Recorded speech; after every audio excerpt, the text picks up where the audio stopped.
নমস্কার বন্ধুরা, আমি তোমাদের কাছে একটা প্র্যাকটিস সেট নিয়ে এসেছি যেখানে 10টা কোশ্চেন আছে।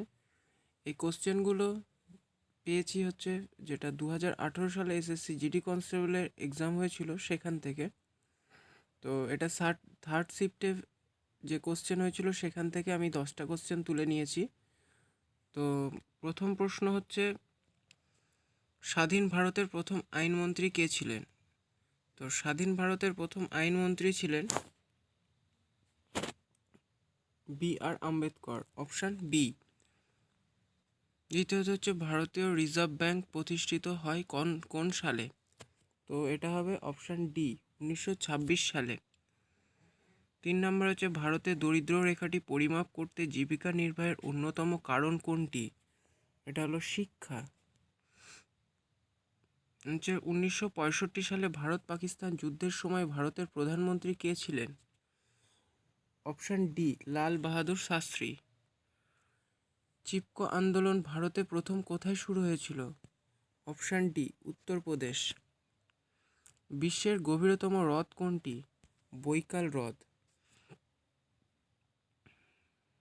ঝুমুর নাচটি কোন রাজ্যের?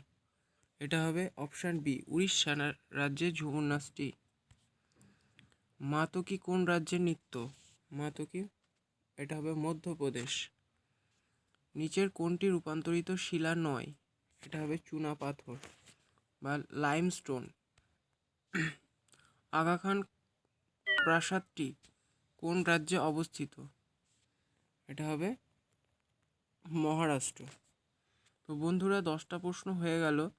তোমাদের এসএসসি জিডিতে 25টা জিকের কোশ্চেন থাকে। তো সেখান থেকে আমি 10টা কোশ্চেন কেন নিলাম? তো এখানে কিছু কারেন্ট অ্যাফেয়ার্স থাকে, সেগুলো অনেক আগের, তো সেই জন্য আমি কারেন্ট অ্যাফেয়ার্সগুলো নিইনি। আর হচ্ছে যে বাজেট থেকে কিছু কোশ্চেন থাকে, তো সেইগুলো বাদ দিয়ে আমি 10টা কোশ্চেন পেয়েছি, সেই 10টা কোশ্চেন তোমাদের সামনে তুলে ধরলাম। এরপরে আবার প্রিভিয়াস ইয়ারের আমি একটা সেট নিয়ে আসবো, সেখানেও 10 থেকে 15টা কোশ্চেন থাকবে। তো বন্ধুরা, আজকের ভিডিওটা এই পর্যন্তই।